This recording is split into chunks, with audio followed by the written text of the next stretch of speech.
Muito boa tarde, regressamos a esta nossa rubrica que tenta olhar a realidade social e também eclesial que antecedeu a convocação do Concílio Vaticano II.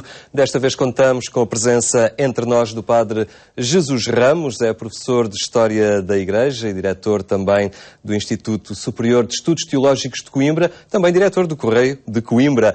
Muito obrigado, Padre Jesus Ramos, por estar hoje aqui connosco. Falar do Concílio Vaticano II é forçosamente também falar da realidade que o antecede e quando nos centramos excessivamente às vezes naquela figura que o convocou, João 23, convém talvez olhar um pouco à realidade que o antecede, até de outros pontífices, porque eles de alguma forma foram determinantes para que ganhasse força este movimento que leva então à convocação do Concílio por João 23. Logicamente, a história não dá saltos, não existem momentos providenciais, na história os acontecimentos sucedem-se sempre uns aos outros. João 23 não fez, como muitos de nós pensamos, uma obra do acaso ao convocar o Concílio Vaticano II. Primeiro, porque já outros pontífices antes dele tinham previsto ou tinham pensado em convocar o concílio, mesmo depois de terminado sine die o concílio primeiro do Vaticano por causa da invasão de Roma em 1870, quer o Papa Pio XI, quer o Papa Pio XII, tinham já de alguma forma pensado na convocação do concílio, embora, como não tiveram ecos, deixaram cair a ideia. Quer o próprio João 23 não foi, assim, uma inspiração momentânea do Espírito Santo no dia 25 de janeiro de 1959, perante aquela Assembleia em São Paulo, fora de muros, no dia de São Paulo, precisamente, da conversão de São Paulo, que tenha tido aquela ideia, vou convocar um concílio. Não. Quando o Papa João 23, Ângelo Roncalli, foi eleito Papa em 1958, ele tinha já ideias de que era necessário fazer alguma renovação, alguma reforma na Igreja. Isto era necessário por aquilo que ele tinha visto em várias partes do mundo. Ângelo Roncalli foi, por assim dizer, um homem que passou grande parte da sua vida nos mais diversos locais. Foi, além de ser professor de História da Igreja, padre quase cura da aldeia, entrou depois na diplomacia, sem nunca ter feito o curso da diplomacia romana, esteve na Bulgária, onde contatou com os ortodoxos, esteve em Istambul, onde contatou com as mais diversíssimas realidades, não apenas com o mundo islâmico, mas com muita pobreza, sobretudo durante o tempo da guerra, que também chegou aí a pobreza, de tal forma que ele disse ao seu sucessor em Istambul, que também deveria depois a ser cardeal, Papa Lardo, disse-lhe, olha, em Istambul, vais para Istambul, tens lá muito campo para cumprires as 14 obras de misericórdia. Portanto, não te falta campo para isso. Depois Paris, que foi o último lugar onde esteve como diplomata, como núncio apostólico em Paris, onde esteve praticamente até atingir o limite de idade. Esta experiência ajudou a olhar a Igreja com uma outra perspectiva, com outros olhos, os olhos dos que estavam de fora, talvez. Lógico, porque ele era um bom observador. Além de ser um bom observador, era um bom conversador. Conversava de boa mente com toda a gente e estava atento, logicamente, às opiniões que lhe iam chegando de todas as fações das pessoas que estavam à sua volta. Portanto, certamente nunca pensou em ser Papa, ele não pensava em ser Papa, mas pensava seriamente na reforma da Igreja. Como eu disse, em 1952 foi quando ele terminou a sua vida como núncio apostólico. porque chegou ao limite de idade, chegou aos 70 anos, foi enviado ainda para a Patriarca de Veneza, e quando chegou em 1958, tinha ele 77 anos, já, inusitadamente é eleito Papa, precisamente porque não havia uma grande renovação do Colégio Cardinalício nos últimos anos. O Papa Pio XII tinha sido um bocadinho averso à renovação do Colégio Cardinalício. O Papa Pio XII era bastante centralizador, mas isso é outro tema que nós poderemos tratar e certamente poderá entrar em alguma das outras nossas conversas.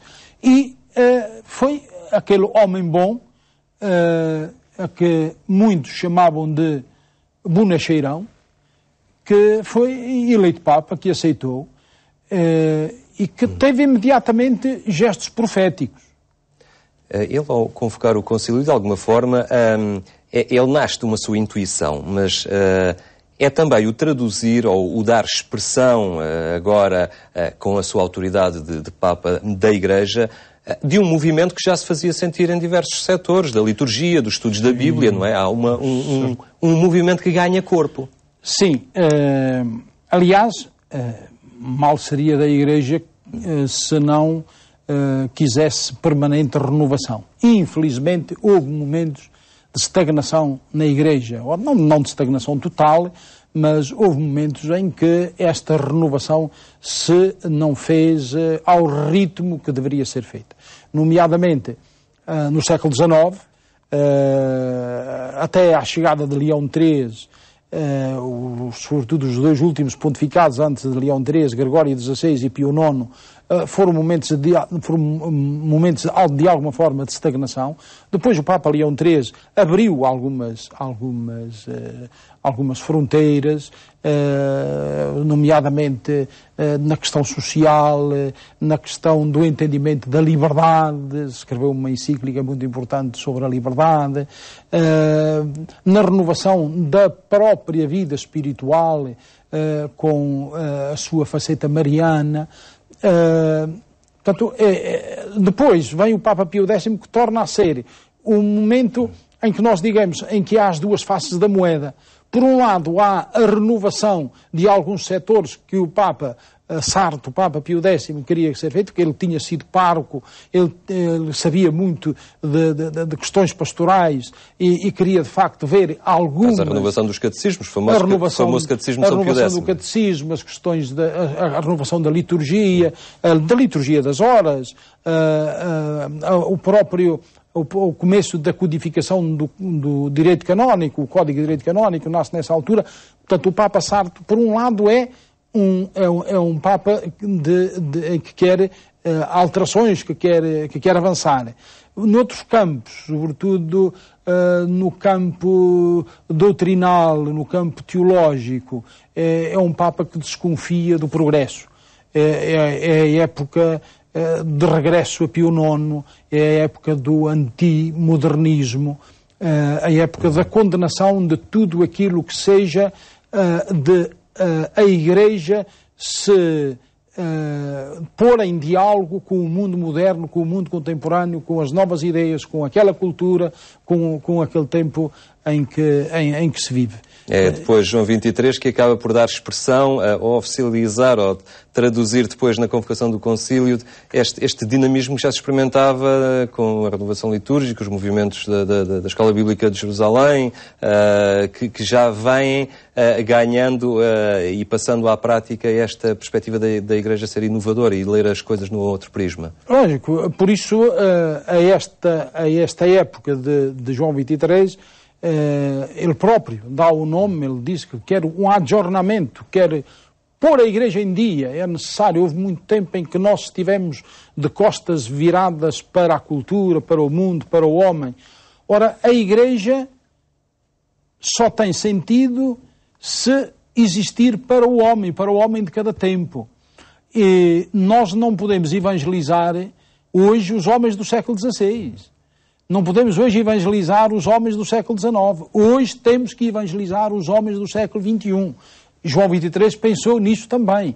Hoje, estamos em 1959, é preciso que a Igreja evangelize os homens desta geração. E para isso, é necessário que a Igreja, pelo menos, entre em empatia com a própria sociedade, com os diversos elementos ligados à cultura, os elementos ligados ao trabalho, os elementos ligados à economia. Se fizermos disto tudo, se nós virarmos as costas a esta gente, logicamente que não evangelizamos. Que estabeleça com esta sociedade um canal de comunicação que funcione. Foi isso. Lógico, é isso. Depois aconteceu. Muito bem, Padre Jesus Ramos, chegamos ao fim deste nosso bloco.